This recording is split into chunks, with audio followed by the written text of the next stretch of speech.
This is Comic Geek Speak, episode 1712, Previews!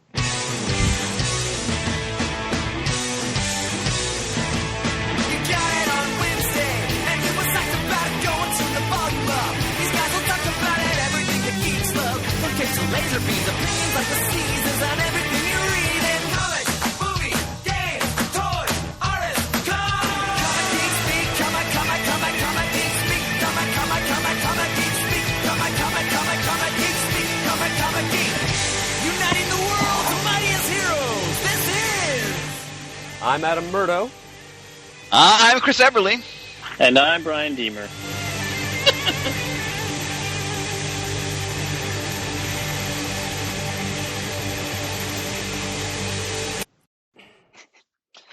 Yeah, it was a little abrupt, but whatever. Hey, there it was.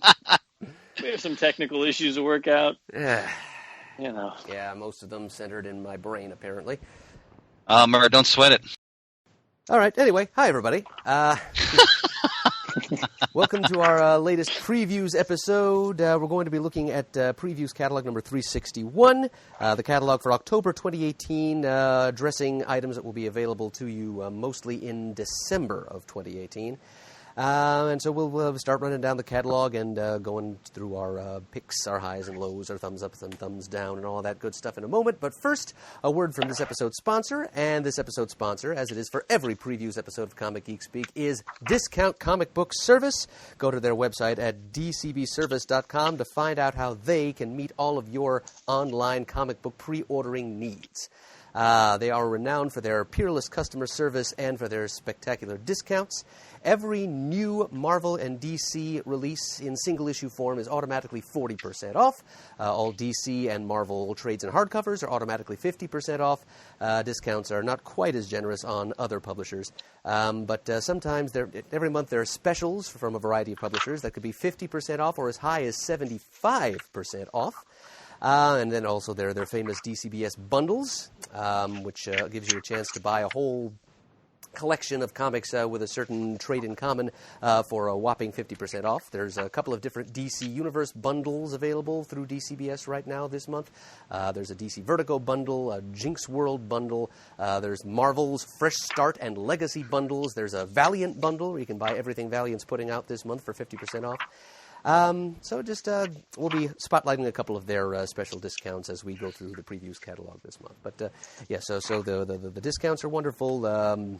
Customer service is top notch. They anticipate your needs. They respond to your concerns in a timely manner.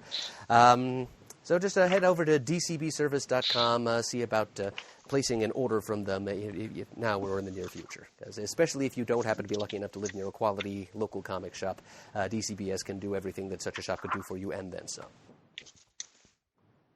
Magnificent, my friend. Of course, let us revel in the fact that our glorious founder has joined us this evening, Mr. Deemer. It's a thrill.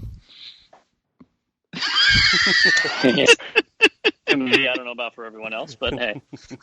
You know what I've missed so much is that look of loving contempt on your face whenever I announce how thrilled I am that you're with us. But man, it's coming home again. It feels so good. He's a skeptic by nature, Chris. How you guys both doing? Very well. Mm-hmm. Yep, well enough on my end too, Chris. Thanks for asking.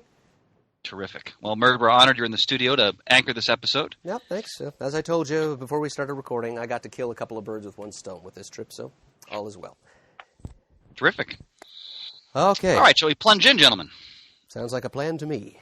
Actually, if I may, I just wanted to start by saying that the cover of Previews this month got me immensely excited because it's Conan the Barbarian 1 by someone born to write Conan, which is Jason Aaron. But it's not actually in the catalog, apparently, because it's not coming out until January. So, because I went, being dense, I said, all right, I may have missed it. So I went through the Marvel catalog 2 or 3 times, and it's not in there. So I guess they're doing an early advertisement for it. It's a forgivable mistake, Chris. Yeah. I hate when they do that, though, because they get your hopes up, and then you're all confused, and then next month you'll forget to order it, and then, yeah. But talk about that beautiful cover by Asad Ribic. Oh, my gosh. Yep. That's stunning. I love his artwork so much. And he worked with Aaron on Thor, and they had a wonderful run with that character. So I can only imagine Well, I mean, Ribik is not the interior artist. It's Mahmoud Asrar. So yeah. But he's also fantastic I'm and well aware, a hell of a so, nice yeah. guy. So yeah, absolutely. I'm very excited for that. So we'll talk about that more, I guess, next month when we have more information on it. I'm sure there'll be plenty of reminders in the Marvel previews next month. I don't think we'll have much chance to forget that this comic's coming out. But in the meantime, we got to played, brother. Well played. Focus on what's coming out in December and what is actually listed in this catalog. So let's get started with the image section here, page 40 at Sequitur. Well, we got Die Number 1 with a new book by Kieran Gillen. That's enough for me. Art by Stephanie Hans, the gem of the month. It's a pitch-black fantasy where a group of 40-something adults have to deal with returning unearthly horror they barely survived as teenage role players. He describes it as a goth Jumanji. Yeah, the premise can't help but remind me of that old Stephen King's It? Well, no, Tom Hanks' Mazes and Monsters. That early 80s movie about, kids who are playing Dungeons and Dragons. And I never saw that movie. Yeah. Really? yeah, me neither. Yeah. Well, Wait, that's a Tom Hanks film? it exists, and it has Tom Hanks in it. It's pretty early in his Really? career. We're talking like very early 80s, I think. Murd. That was a deep cut. I never even heard of this film. I love this man. Man, that's tremendous, Murd. Mutual, But that's my as far friend. as Murd's got caught up on movies, though. He didn't work chronologically. So he's like, Yeah, it's a fair call. Murd, I have to ask, do you have a videotape of this movie? I'm glad you did ask, because it's because of a videotape, not of that movie, but of something else, that I'm aware of this movie's existence. I have one of my many homemade videotapes of movies taped from network broadcasts. Includes The Sure. Muppet Movie, which CBS showed a few times in the early 80s, and they also were showing Mazes and Monsters. So that tape of The Muppet Movie has a promo for CBS's broadcast of Mazes and Monsters. And that's All how right. I'm aware that it exists. Put that on my list. Thank you, sir. All right, page 44. Mr. Deemer, are you a Mark Miller fan? I forgot. I am. I do enjoy his work. Okay, so we got Prodigy number 1 of 6. Art by Raphael Albuquerque. I'm assuming. Yeah, Yep. he's really good. I love his artwork. Well, This Edison, is go ahead, Mr. Deemer. I'm sorry. I Well, I was apologize. going to say this is cool because this is one of these Netflix comics since Netflix purchased Miller World, last year or whatever. Right. And so even though it's under the Image label, it's actually, by Netflix, which is kind of interesting that Netflix is now publishing comic books. And then, of course, this will be turned into some Netflix series, which is pretty cool. That was my next question. So these properties, I assume we're going to see them on Netflix eventually. Oh, yeah. I'm sure they didn't buy Miller World to make, tens of dollars on comics. Yeah, they wanted to make millions of dollars on subscriptions because they'll have some kick-ass. This will be a movie or a miniseries or whatever, Yep. So Edison Crane's not content being the world's smartest man, most successful businessman. His brilliant eye is to be constantly challenged. He's a Nobel Prize-winning scientist, genius composer, Olympic athlete, an expert in the occult, and now international governments are calling him to fix problems they just can't handle. In other words, this is definitely a Mark Miller story. Mm-hmm. So Yeah. definitely give that a try. Over the top. What else you guys want to shout out for new Image stuff here? Anything jump out at you? That's a great question. I'm a fan of the writer Andy Diggle since he did wonderful work on the Losers comic, and he has a new property on page 48, Hardcore number 1, art by Alessandro Vitti and Adriano Lucas. Imagine being able to take over the body of anyone on Earth. Sound crazy enough for Agent Drake and the Hardcore program. They can turn any person to a human drone to get to targets that normal soldiers can't. That sounds like the kind of property that in a lesser writer would just be lame and goofy and belongs in a bad 1980s film. But if it's Andy Diggle writing it, it definitely has potential. So Yeah, the Losers was like the A-Team done perfectly. Perfect. Right? That's a perfect analogy, my friend. Perfect. And this sounds kind of similar, right? Yeah. Yeah. No, I love Diggle. He did a great run on Thief of Thieves as well. So, top flight writer. Just started reading his Swamp Thing run from 2004. Oh, I've never read that. How is it, Murd? Well, based on the first issue, not bad at all. Stay tuned for the time bubble, ladies and gentlemen. Somewhere down the road, he'll get to Andy Diggle's run on Swamp Thing. In a few issues, Magnificent. Sargon the Sorcerer will make an appearance. So All right. So the rest of Image is ongoing. Anyone want to shout out about any particular titles you're really in love with right now that you want to give a little airtime to? Yeah, if you're not reading it, Paper Girls is really great. I basically have enjoyed every Brian K. Vaughan book I've ever read, and that one is no different. It's really, really good. I concur, and especially if you're, because Saga's on a hiatus for about a year. Yeah. So if you want to get some more Vaughan goodness, that's the place to go. I want to point out Also, on page. Go ahead. No, sir, please. I bow to your greatness. No, stop. The other book that Seven to Eternity by Rick Remender and Jerome Opeña is I read the first, I think, 6 issues of that. It's a fantasy book, like an actual fantasy, magic and the swords and stuff. It is really good. I stopped reading it. I like my comics and my books and my entertainment like very straightforward, and this was just a touch obtuse for me. Like from issue to issue, I was sort of forgetting some of the details and what was happening because it was right on the edge of being in my comfort zone. But the book is beautiful, and I'm sure that a lot of people who don't mind doing a little work to enjoy their comics would probably love this book. So and Jerome Opeña, I think, is one of the finest artists working in comics today, and he deserves to be seen. So more people should check that out. And also, it's a true fantasy book, which there just aren't a lot of in comics. So I think that also deserves attention too. Well, brother, that's enough for me. I'll put it on my list. By the way, as a quick aside, I want you to know right now, last week I started reading Devil in the White City. Yes, finally. So when I remember reading it every day during my break at school. So when I'm done with it, you and I will confer. Also, I am almost finished reading 6-4. 6-4? Hideo. Oh, the book I lent you. Okay, I haven't read that book yet. How is it? You didn't lend it to me. I bought my own copy, but it's awesome. Oh, yes. Great, good. Sorry, I forgot whether I lent it to you or not. That's all right. Well, that's enough.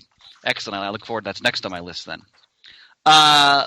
Page 7. I always like to shout out Matt Wagner's latest iteration of Mage. This is the final installment in that legendary trilogy going back to the 1980s, one of the all-time great sort of independent properties in comics as far as I'm concerned. And I can assure people if they're a fan of Wagner and or of Mage, he continues to knock it out of the park. If you've never read Mage, it's the reincarnation of Arthur Pendragon and Excalibur as channeled through a baseball bat. Go with that and you're set. There's a lot more to it than that, of course, but it's just a wonderful book. The first 2 arcs are collected. You can get them in any good comic shop or online. One of the classic concepts from the independent comic movement of the 1980s. Highest recommendation. Yeah, it's awesome. What else for Image, gentlemen? All right, page 84.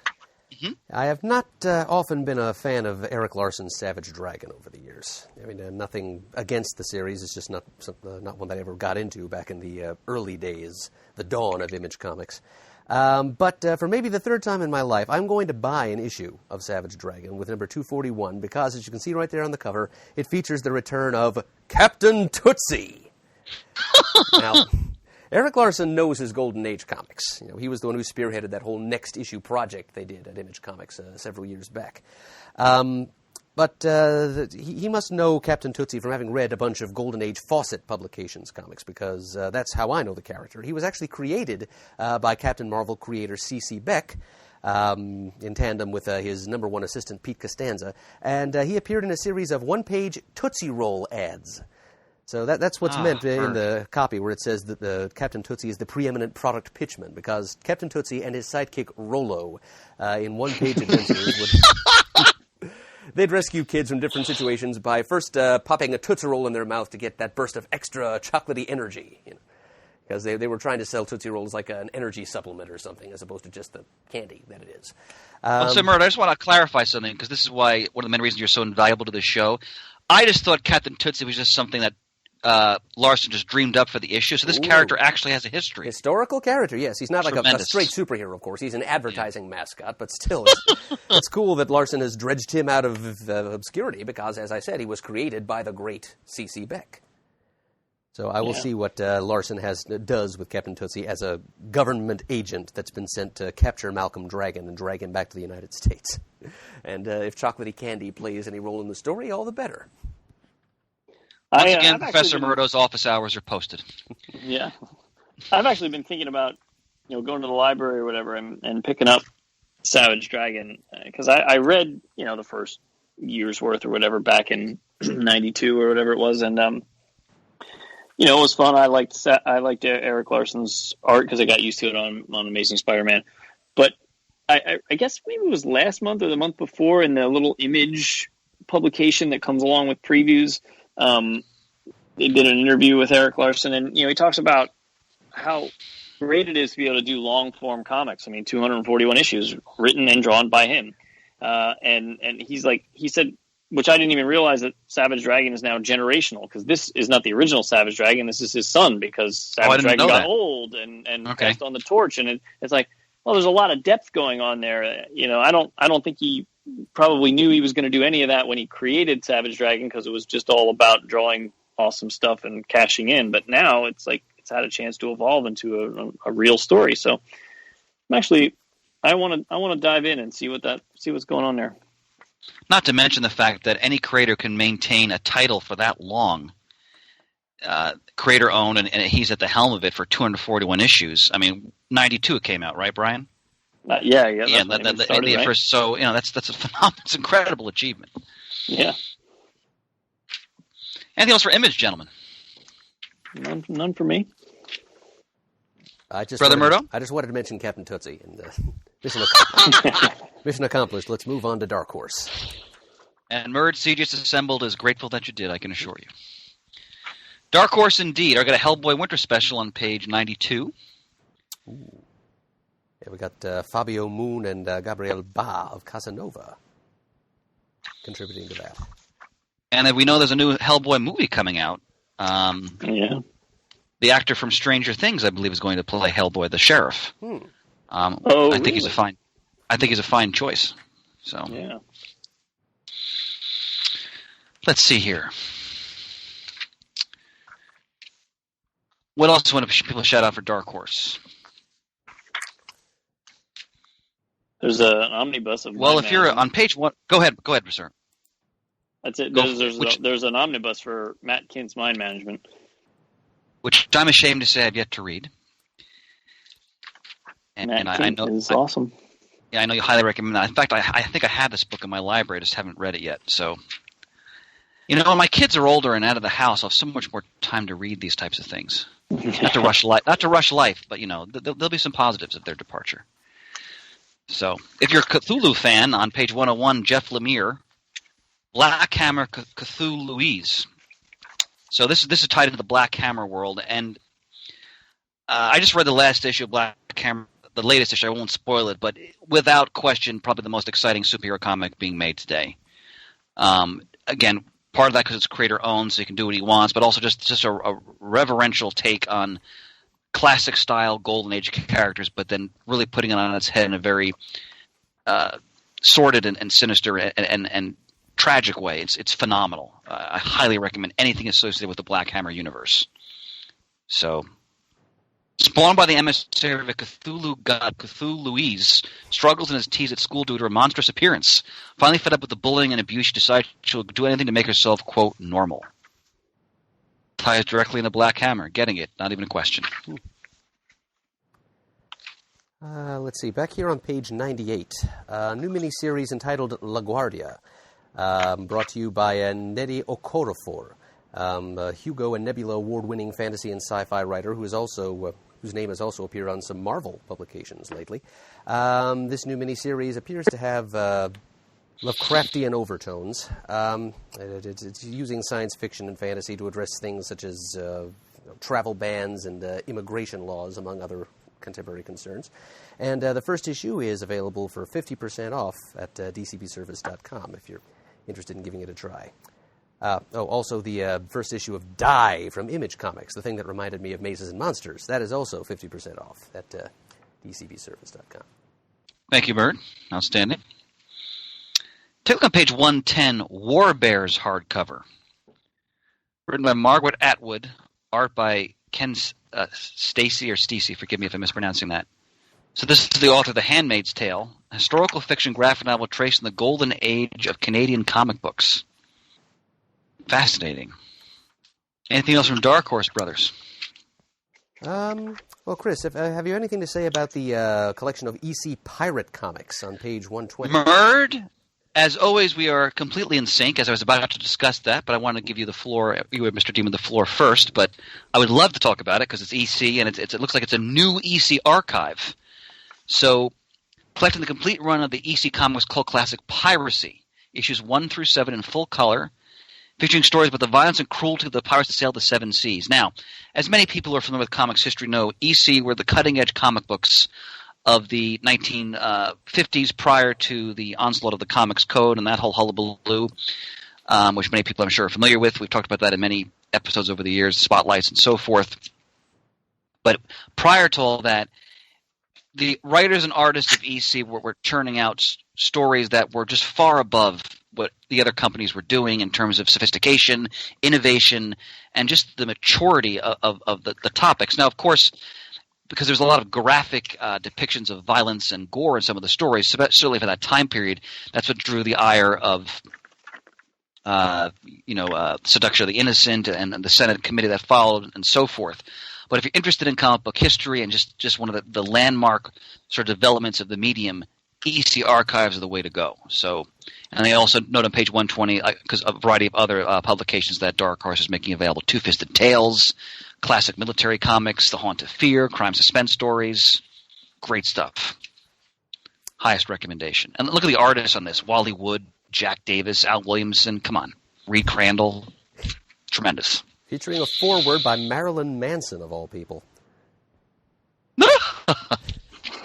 All right. Didn't strike me as much of a pirate fan, but he's full of surprises. You guys ready for DC? Sure. Why not? All right. All right, Murd, I thought of you immediately because on page 3, we can go back to page 1 in a moment, but I had a shout out for you, the Freedom Fighters #1. Yep. It's a new Freedom Fighters series featuring what appears to be a new Freedom Fighters team. Copy tells us that the original Freedom Fighters, which I guess are the same ones that were seen in the Multiversity Freedom Fighters one-shot by Grant Morrison. But then writer Robert Venditti jumps us forward to the present day. The Nazis are still in control on Earth, Earth 10, I guess is what it is, in the new DC multiverse, even though the copy still says Earth X. So we'll be seeing new versions, I guess, yet more new versions of the classic quality comics characters that make up that team, including Uncle Sam again. So I'm kind of giving this a maybe, Chris. I'm going to want. Why is that? Well, I just want to see what Venditti is doing with these characters, and if I like his take on that team concept, I will certainly buy it as long as it lasts. Oh, and which will be 12 issues, because it says right here it's a maxi series. So if I'm going to make a commitment of 12 issues to it, I'd better like it. So I'll just I'll skim it on the shelves at Golden Eagle Comics, and I may or may not buy at that point. You heard it here first, folks. Outstanding. Yep.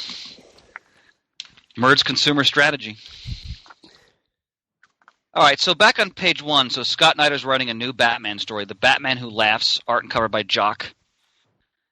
So this follows out of the comes out of the Dark Knight Metal storyline, which I have to admit I did not read, so I'm not familiar with that. But it's Scott Snyder writing a Batman story, so I'm sure it's probably worth our time. Anybody have any comments on that, or Jock? You talk about the Losers series by Andy Diggle, and that's Jock right. did the artwork, and it was for me that was at least 50% of the awesomeness of that comic. Absolutely. So pretty much anything Jock draws, I'm curious to at least look at. And to jump back for a second, you're describing the Losers like the perfect example. The A-Team was so spot on, and because probably many listeners don't. No, I shouldn't say many, but the Losers have been out of the public eye for a while. The movie was several years ago, and the comic, ended quite a while ago. But if you just want to read just a gripping, action-adventure story that has, political overtones and intrigue and pathos, too, just seek out the trades. It's so worth it. Losers was I so look forward to that book every month when it was being done. Outstanding. What else, gentlemen? Batman Who Laughs #1 is 50% off at dcbservice.com. May as well throw that in there.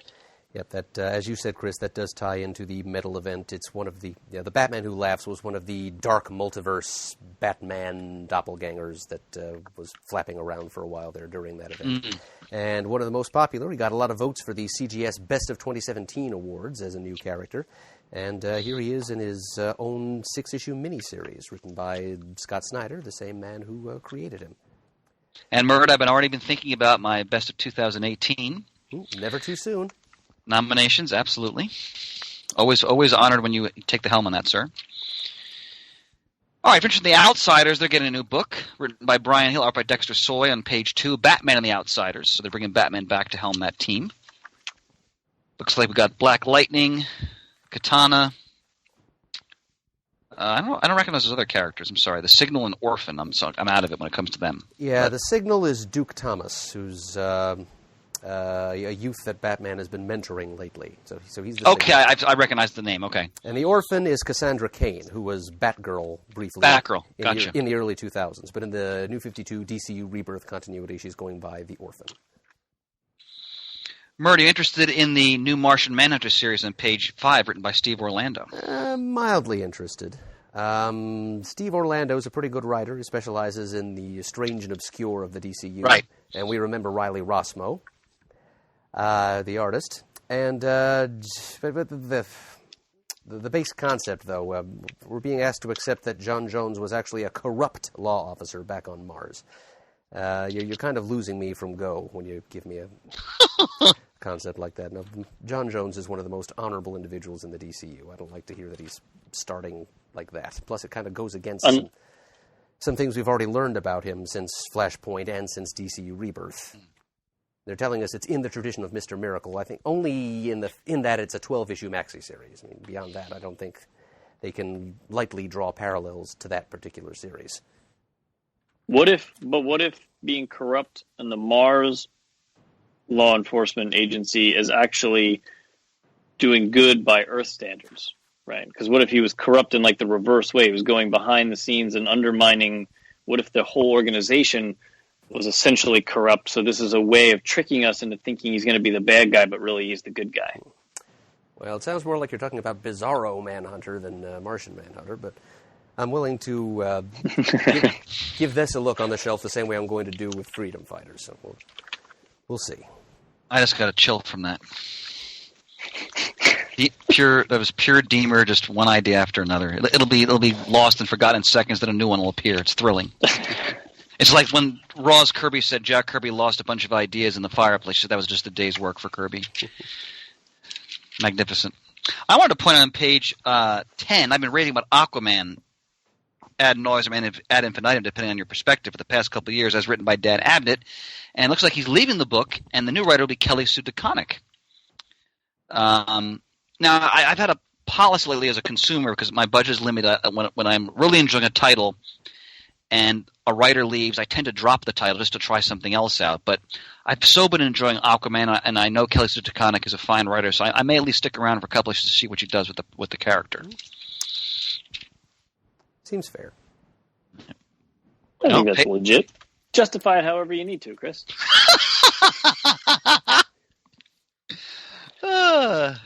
You gave such a light topic, such weighty political overtones by saying that. Tremendous.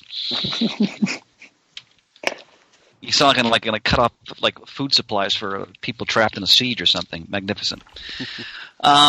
Page 11. I mean, Ryan, are you reading Batman by Tom King?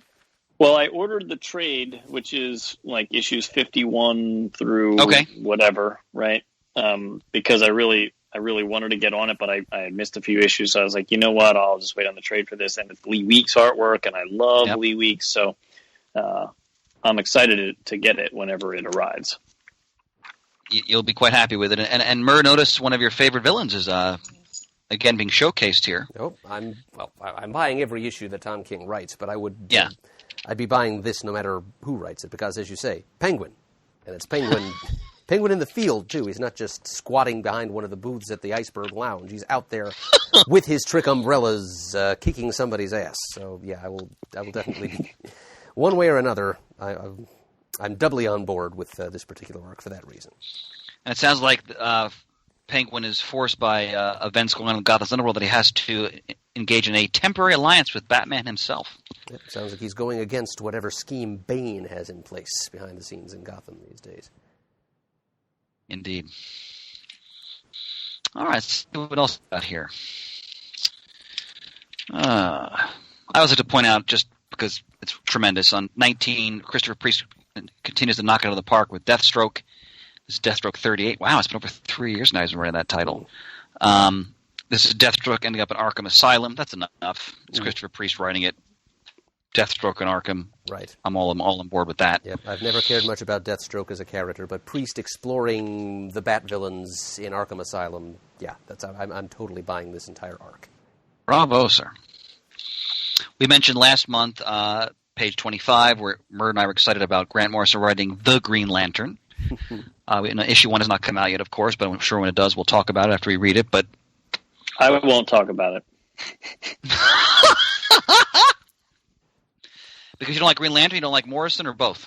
Well, Grant Morrison, I can't handle him at all, and Green Lantern he's really hard to do right because it's way too easy for them to just like, oh, manifest a giant punching fist. I'm so lame. Like even when I was a kid, like when I was a little kid and I was buying comics, when I was 12 or whatever, it was like just took one look at Green Lantern, like that guy's lame, and he hasn't often been cool. Now Alan Scott is cool, but the newer Green Lanterns are all sort of, to me, very one-dimensional and just cheesy. Zounds, I missed you. What I love right now is there are Green Lantern fans screaming into their various devices. Exactly. Yeah. As you trash, one of the all-time established DC characters. Magnificent, sir. That was a wonderful, just tactically perfect drive-by hit. I do think there's something to be said though for when you are, when you're 11 or 12 or whatever, and you're at the bookstore looking at the rack, and you don't know any of the characters other than maybe Underoos or something, right?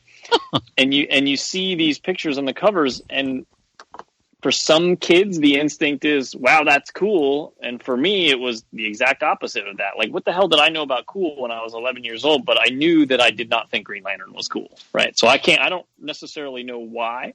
I just know that was my impression, right? Batman was cool, and Daredevil was cool, and some other characters are cool, but Green Lantern was stupid.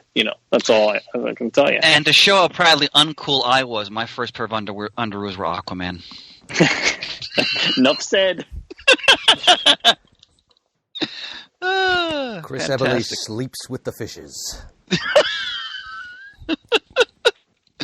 Oh, man. Whenever you guys are ready, I have a lot of exciting trades I want to talk about in DC. Anybody else want to talk about any particular floppies in the catalog? Well, page 38. Go ahead. No, go ahead, Mert. Well, this will be quick. Page 38, I'm still not sure whether I'm on board with the Johns and Aglesham Shazam series, but number 2 has a Christmas cover, so I'm a sucker for that. Okay, Brian? I was just going to say I've still been buying the Superman stuff, and it's only I just got issues 3, I guess, in my shipment recently, and I'm still excited to read them. So I don't know if that will wear off, and I'm not saying that they're especially awesome right now, but I'm saying that when I open the box of new comics, I'm excited to see Superman in there. So. All right, and that's high praise to me, because you often have discussed over the years how you often find the Superman concept boring in many cases. Yeah, absolutely, and so that's much like Green Lantern. I think it can be just dumb, but when it's done well, it's really good. So, All right. Anything else in floppies, gentlemen? No. One thing. Go ahead, Mert. Please. Just speaking of bad impressions made by things that one sees in passing, I just had to mention on page 7. Something called Sasquatch Detective that DC is choosing to put out. If I were seeing this under the heading of like Boom or Image or any one of like half a dozen other smaller, more eclectic publishers I could name, it wouldn't raise an eyebrow. But it just doesn't seem like the kind of thing that DC usually does. It's a one-shot, for one thing. It's the adventures of a Sasquatch who becomes a police detective. And it's a prestige format one-shot, 64 pages for $7.99. And I just don't see that the typical DC reader is going to be interested in a project like this. And it just kind of makes me wonder what it's doing being offered through DC. But there it is. All right, well, maybe someone will read it and let us know in the forums if it was worth their $1. Okay, I wanted to point out this. Go ahead. Please, sir, please. All right, I was just going to say the thing that I'm excited for is because you recommended it the last time it was in preview, is the Mr. Miracle trade paperback, which I ordered the first time, and then it was canceled and resolicited, so I'm going to order it again. And if it's the same price as it was the last time, DCBS offered it for 50% off, so it's only $12.50 for 12 issues of Mr. Miracle by Tom King. So there you go. Well, I look forward to your reaction to that, brother. I was expecting to have already read it by now, but whatever, they had to republish it. I don't know, resolicit it, I mean. I wanted to point out on page 50. Man, woo-hoo! Oh, Absolute Swamp Thing by Alan Moore, Volume 1. Enough said. It's $100, so it's going to. I'm assuming it's probably half off on DCP Service, I would imagine. Collect Saga the Swamp Thing 20 through 34 and Swamp Thing Annual 2. Stephen Bissett, John Toddleben, Sean McManus, Dan Day, Rick Veitch, Alfredo Alcala, art. More scripting. I mean, this is one of the landmark. When we talk about runs of certain characters that are landmark, this is one of them. I mean, this is. You talk about comics of the 80s that matter. This is one of them. So, highest recommendation. Kind of sorry that this isn't going to be the final cover because I love it. I mean, it's a Swamp Thing as the Green Man. Oh, yeah, I didn't see it was not the final cover yet. It's a beautiful image, Mert. And by the way, Chris, you were absolutely right. This is discounted at dcbservice.com. It's 50% off, so it's only $49.99. And it's well worth it. Man, woo! If you love your sci-fi from the 50s, wacky, zany, and fun. Adam Strange, The Silver Age, Volume 1. Gardner Fox writing. Art by Carmen Infantino, Murphy Anderson, Mike Sikowski. Go ahead. I'm sorry, my friend. Go ahead.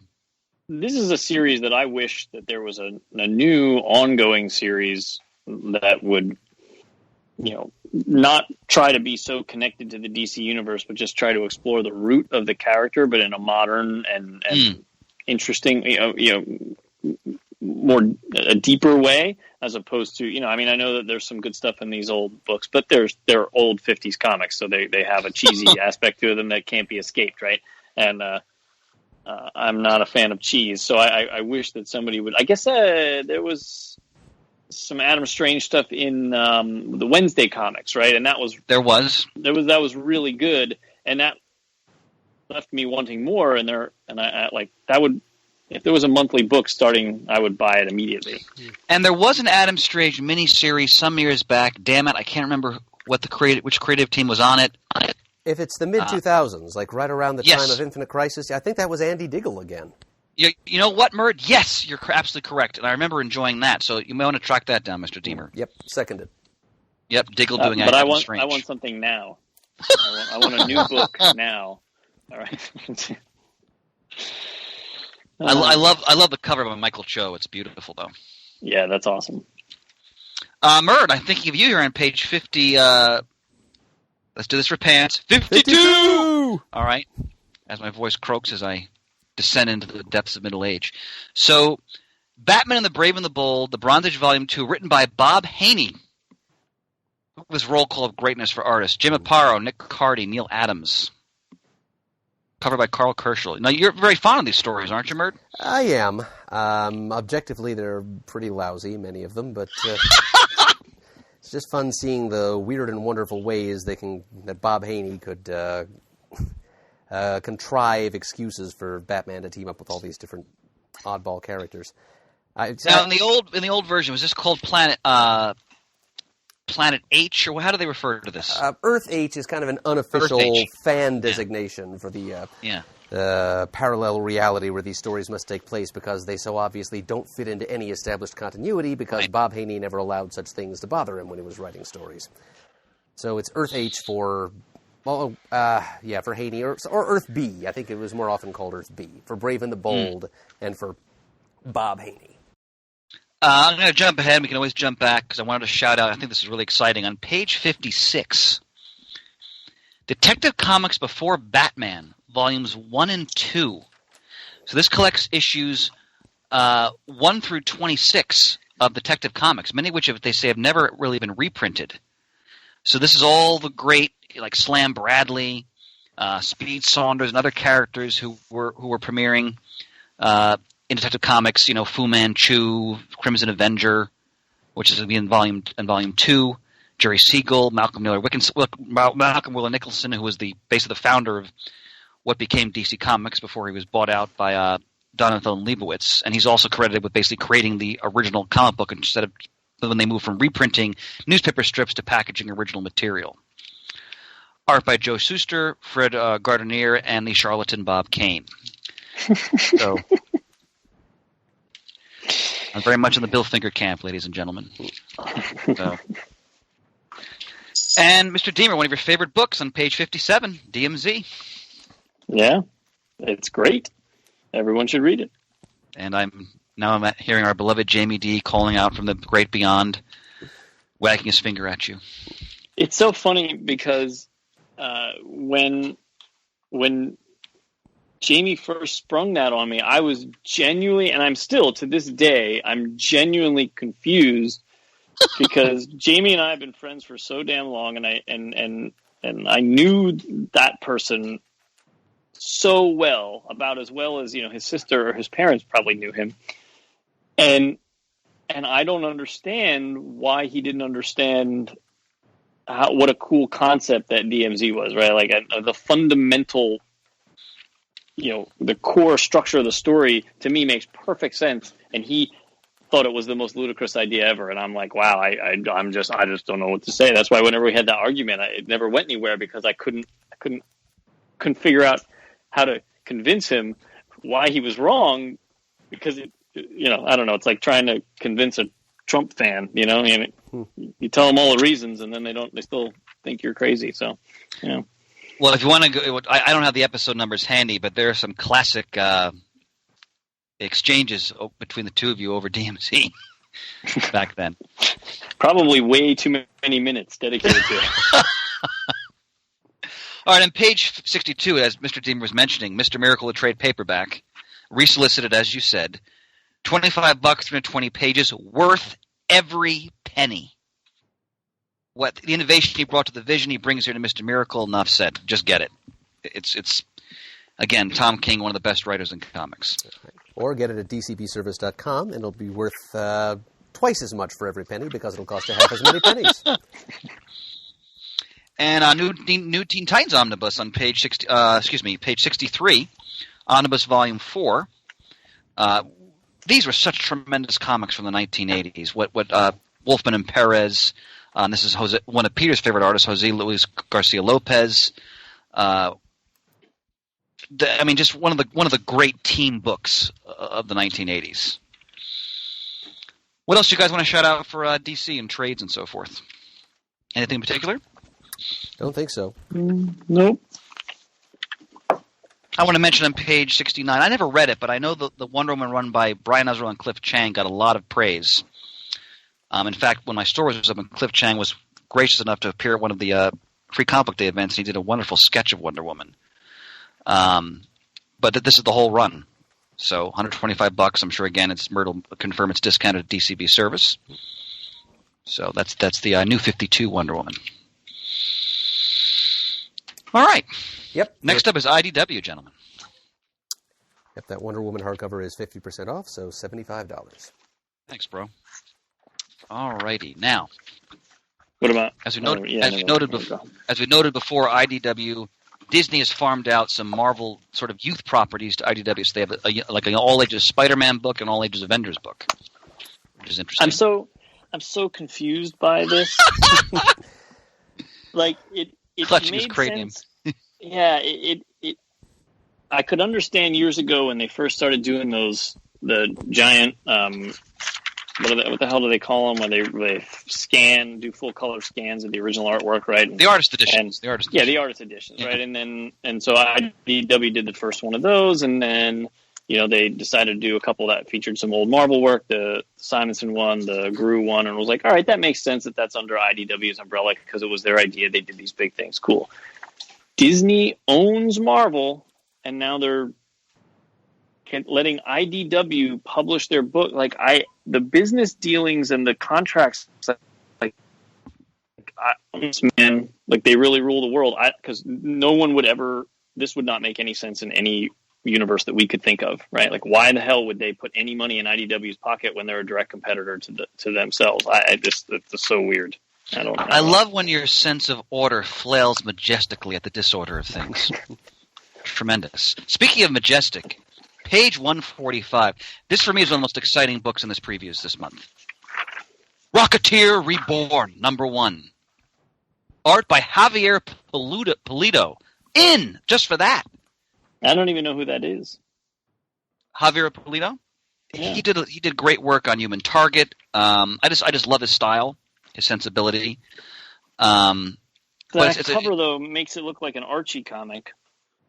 And I want all Rocketeer to be drawn by any one of the classic strip artists, I got you. Well, I can't think of a single person, but you know who I'm talking about, right? Well, Murd, who did how about Schultz, for example, or not Schultz? Yeah, right. What's from Cadillacs and Dinosaurs? Cadillacs and Dinosaurs, Mark right? Schultz, and that legacy, and that.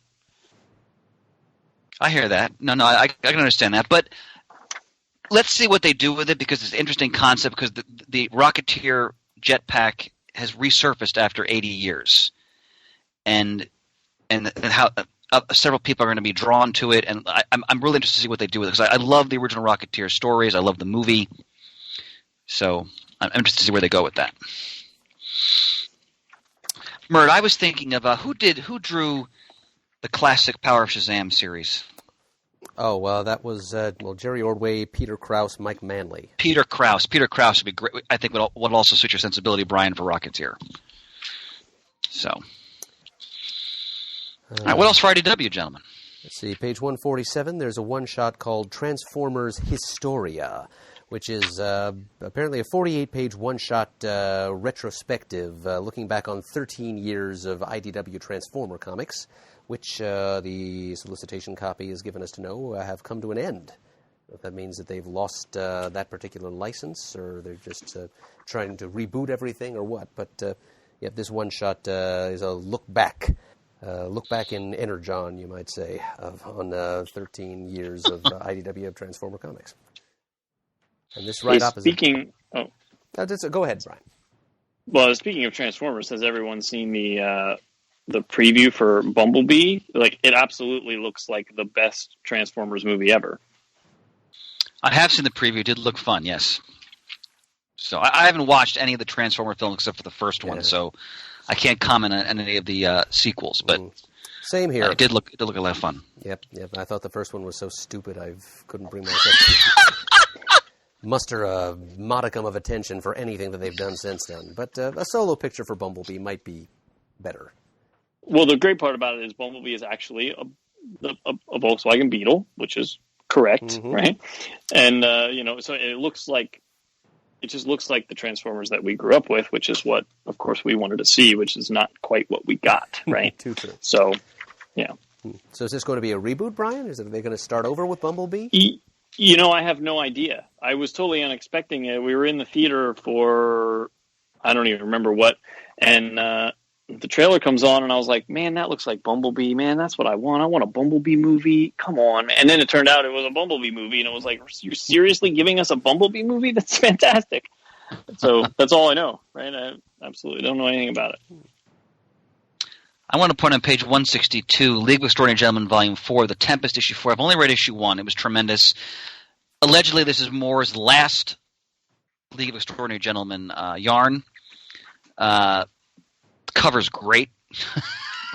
So, again, this is another one of those titles that if you've never read League of Extraordinary Gentlemen, if you really appreciate the history of various pulp characters or characters, in popular fiction, from the 19th century forward, do yourself a favor and go right to the first volume and go from there. And at page 163, this is exciting. So an artist select Bob Layton's Iron Man, one of the all-time great Iron Man artists. Many of the classic stories like Demon in a Bottle are associated with his art. He's picked out himself nearly 400 pages of Iron Man art.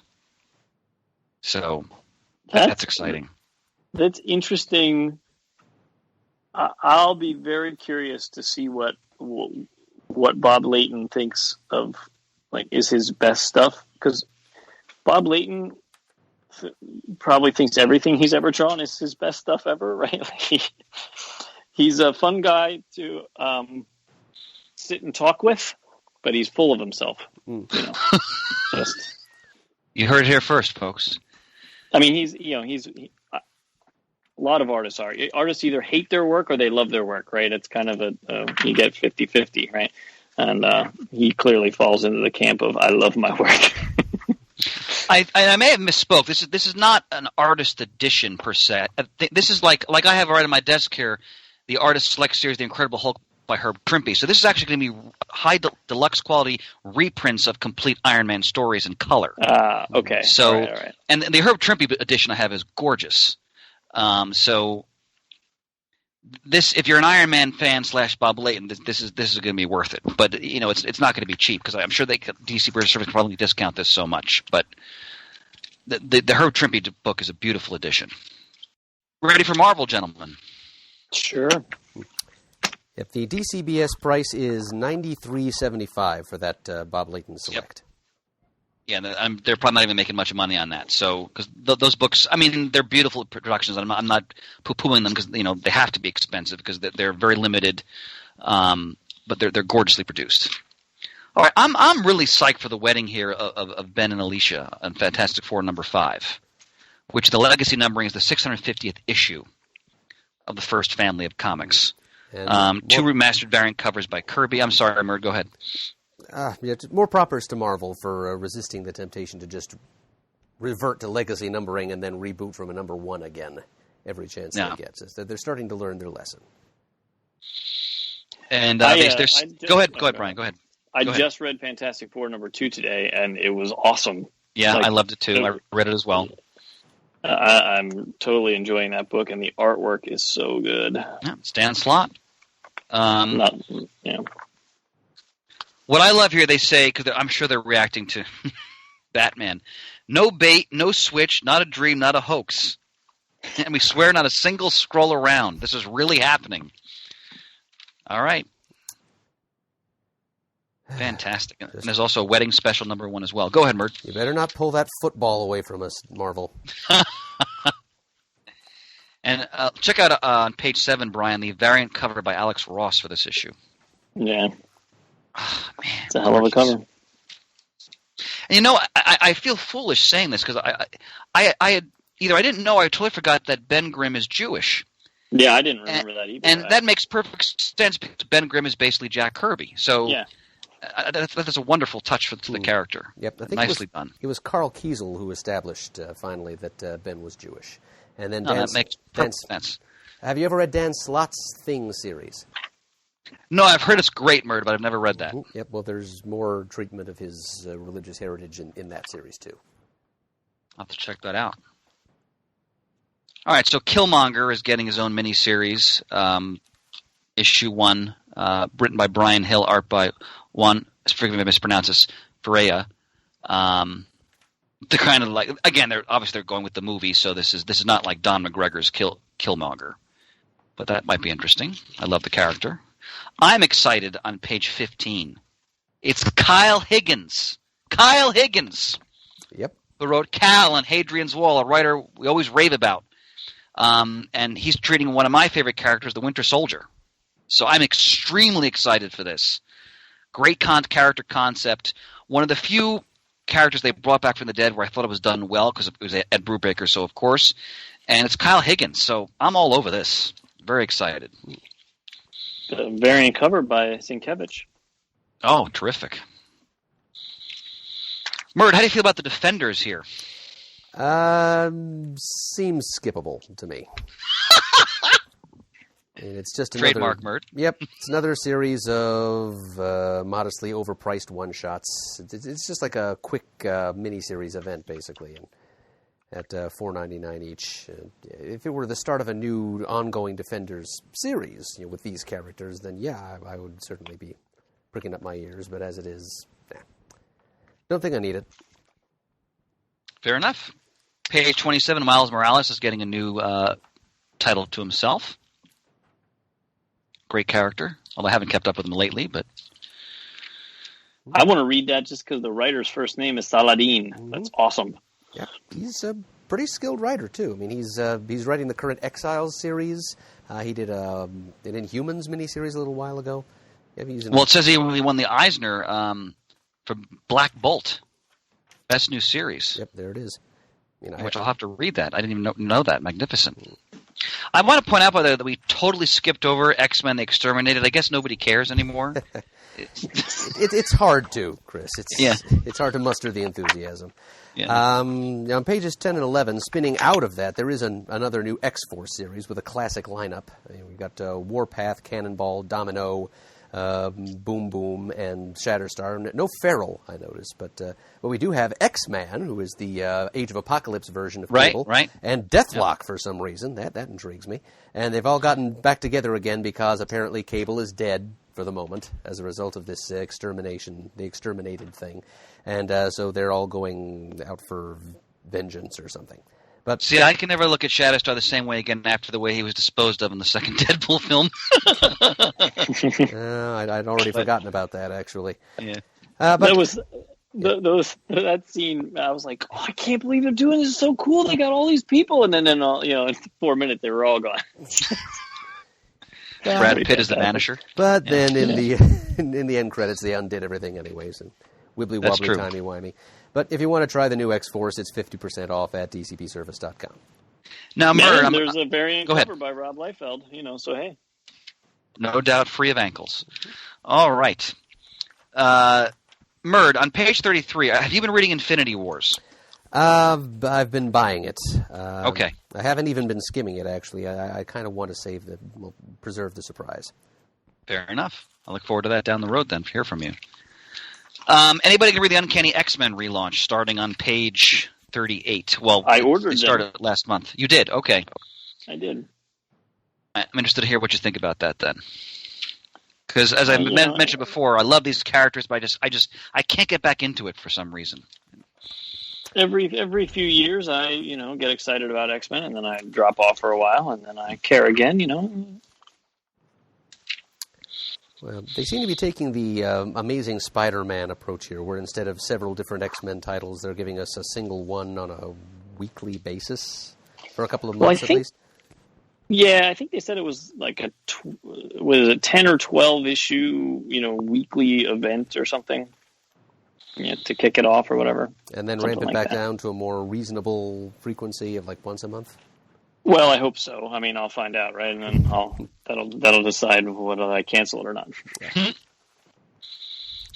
I want to jump ahead. I just want to praise on page 45 what a great job Jason Aaron's doing on his version of the Avengers. So has the characters down. Just an epic storyline that comes out of his Marvel, was Legacy? That one shot he did a while back about Marvel characters from a million years ago. That sounded like it was silly, but it's not. He brings in the Celestials, got such a great epic Kirby feel to it. Good stuff. I recommend that. I'll point out on page 63, I love what Ta-Nehisi Coates is doing with Black Panther. He's doing this epic storyline about a futuristic, like in the future, it's an intergalactic Wakandan empire that is not benevolent. And, a resistance fighter has arisen who may or may not be our T'Challa. Flung to this far future, and it's really well done. Look at that cover by Paulo Rivera. Oh, it's good stuff. Again, on page 69, love Mark Waid's Doctor Strange. I mean, Waid's one of the premier writers in comics, and he just has such the right sensibility for that character. Highly recommend that. Bert, I'm sure looking forward to Blackwater #1 when that comes out. Sure. Yep. Yeah, I will be collecting that miniseries for certain. I remember you mentioned that. I want to jump ahead, and we can always jump back if you guys have something else to shout out, but I'm looking interesting what they're doing with Star Wars now. I've been raving about the Marvel Star Wars comics since they started. I think they're just spot on. They got top flight talent on them. The flagship title by Aaron and now Gillen has just been consistently tremendous. Now they're doing something called The Age of Republic, where they're going to have stories from each era of the Star Wars films. So in December, it's going to be Qui-Gon issue 1 and Darth Maul issue 1, January Obi-Wan 1, Jango Fett 1, Special 1, February Anakin Skywalker 1, Count Dooku 1, in March Padme Amidala and General Grievous 1. So these are the first two. Go ahead, Byron. I don't care about any of that crap. I'm a huge Star Wars fan, but the prequels were such a disappointment for me that any stories, any of the characters, I just don't care. That's an understandable reaction. Mm-hmm. But I have read some comics over the years involving Darth Maul that have been great. Garth Ennis did a story in Star Wars Tales where he brought Maul back to face Vader, which was a classic. I mean, it's hard to not like Darth Maul just because he's visually so stunning, right? Yeah. But everything else about that, it's just hard. Now, the regular Star Wars comic is awesome, and Yes. I read the first Darth Vader series, which I think ended at issue 25, and now they're back up to issue 25. By Kieran Gillen, it's a classic. Yeah. That was tremendous. Yeah, that was a great series. Yeah. So there have The been new one's some good, too. awesome Yeah. Star Wars comics, but yeah, prequel era stories. Well, if that's not your cup of tea, next will be Age of Rebellion, where Jody Houser will go back and do character-centric one-shots for a bunch of classic trilogy characters. And then Age of Resistance will bring us all the way up to the most recent series of films. So we'll get like a Poe Dameron special and so forth. Mm. And it sounds like there's going to be some kind of a subtle narrative thread going through all three collections of one-shots that she's writing. It's going to create a larger tapestry once finished. Mert, I'm sure you appreciate on page 93, a Frost Giants Among Us Marvel Superhero Adventures special for kids. It looks like that's something you would enjoy. I'd enjoy it more if the Frost Giants looked more like the comics version of Frost Giants and not Oh, that's true. movie Yeah. monsters, But yeah, the art is pretty neat. Ty Templeton, hey. Page 99, Mert, Infinity War Omnibus. Ah, yes. The real Infinity War and getting Yep. real prestige treatment here. I mean, it's a hardcover. It's 1,352 pages for $125. It's a whole bunch of stuff that I already bought at cover price back in 1992. It's all the crossovers, and I'm pretty sure it is indeed all of the crossovers because I do have them all. So kudos to Marvel for putting this out. I mean, again, it's not something that I need to have because I've already got all the material, but it's cool that they're giving this story a little more respect. And then the next couple of pages is more of the same. The Thanos Wars on page 100, that's a whole bunch of pre-Infinity Gauntlet appearances of Thanos. I think it's like every appearance he made in the Bronze Age and Copper Age before he was resurrected in the pages of the Silver Surfer leading into Infinity Gauntlet. So it's a whole bunch of proto-Thanos stories, his appearances with Warlock and Strange Tales, versus Marvel when he had the Cosmic Cube, etc. A lot of it's the early origins of the character. It seems like it's a pretty thorough compilation there. And on page 101, we go over to Infinity Gauntlet, the 6 issues of that miniseries, and a few other subsequent appearances that are connected thematically to it. I wanted to point out just a quick aside, gentlemen. I think Mr. Ian Levenstein may be joining us shortly. So just keep an eye out, Mert, if he tries to join us. I just got a message from him. So. And that's perfect because I need to. I have some familial obligations that I must depart. All right. Well, I do shortly as well, my friends. But we'll just give you a fond farewell. So thrilled that you joined us, brother. Yes, thank you for having me. Well, on And, the podcast, Thank you for creating the show. Yeah, we know. Well, I mean, I'm just sort of a bystander now, so. Nonsense. You guys hold down the fort. But I got to say, I love the new studio and Shane's work on the backdrop. It looks it's a epic. great job, there. Isn't it? Yeah. The whole history of the show right there. It's magnificent. Yeah, and I'm working with Pants on a solution to our camera problem, so we'll be able to do a variety of camera shots soon, I think. Terrific. So. All right, brother. Cool. All right. Have a good gentlemen. night. Thanks so much. You bet. Bye-bye. Take care. Bye. Well, Murd, I wanted to point out on page 102. Now, this would be an incredible indulgence. I don't think this is something I can do financially, but Marvel's doing the Earth's Mightiest Heroes box set slipcase. Now, of course, the Avengers movie came out. That's why they're emphasizing Thanos and the Avengers, but basically, virtually every classic Avengers story is in a hardcover in this box. And it's $500 retail. I don't know how much DCB Service is going to discount this, but you got Lee and Kirby, you got Kree Skrull, Avengers Defenders War, Celestial Madonna, the Korvac Saga, the classic Under Siege storyline where the Masters will take over the mansion, the Gatherer Saga, the Morgan Le Fay story from the Avengers Busiek Perez volume, Avengers Forever, which is a classic, Avengers Disassembled, Avengers The Final Host. Man! Jeez Louise, I would have put the Ultron story in there too that Perez and Busiek did, but otherwise this is pretty much flawless. Wow. And I want to point also on page 108. This is on, and Ian, by the way, welcome. So thrilled you're here, sir. Good to be here, guys. Good to be here. And your timing is perfect because I have to depart soon for family stuff, so you can just take my place, sir, and finish out the episode. Sounds good to me. So I was just pointing out on page 108, Marvel's doing a series of trades called Decades. Marvel in the 50s, the 60s, and the 70s. The 70s is very thrilling. Where look more, they have the amphibian on the cover. the Manphibian. Manphibian, excuse me. Yes, Legion of Monsters. And the 40s one focuses on the classic Submariner and Human Torch concepts by Everett and Burgos. So, this might be useful for a spotlight I'm working on. Hint, hint. So that's going to be a fun trade. Let's pause for just revel in the fact that Ian Levenstein has joined us in all his grandeur and glory. Good to be here, guys. Good to be here. I glad my work event wrapped up just at the right time. Perfect timing, sir.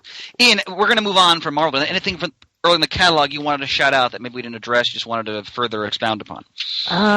Nothing off the top of my head, because to be honest, I'm for at least when it comes to the previews portion here, I'm mainly just going to be, touching on random information and whatnot, because I'm mainly digital and way behind on my reading. But I will gladly add additions to anything that you guys say that catches my eye.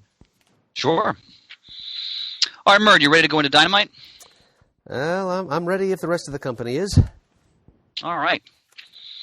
I wanted to point out two things. On page 182, I ordered issue 1, the classic Battlestar Galactica Classic, written by John Jackson Miller. Because it's the 40th anniversary of Galactica, the original, this year, this fall actually, and I sat down and I went on Amazon. I bought the whole series, like the lower quality version for $5, just to stream it. And I watched, the classic, sort of 3-part opening, which they later made into a movie. Man, I still love that show.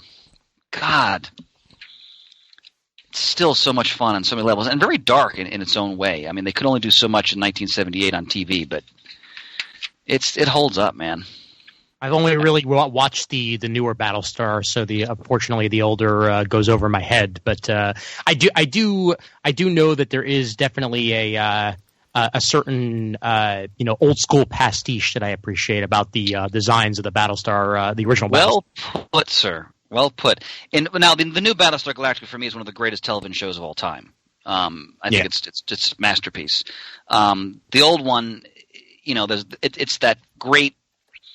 Star Wars had come out, so in fact they were sued. Actually, Lucas sued them, saying that they'd taken ideas from. I don't really see that, except they used John Dykstra, of course, for the special effects in the first few episodes. But I learned great facts I wanted to read up. It's like that for the Cylons, they wanted them to appear very tall, so they hired out-of-work basketball players to play them, essentially, which I thought was a great touch.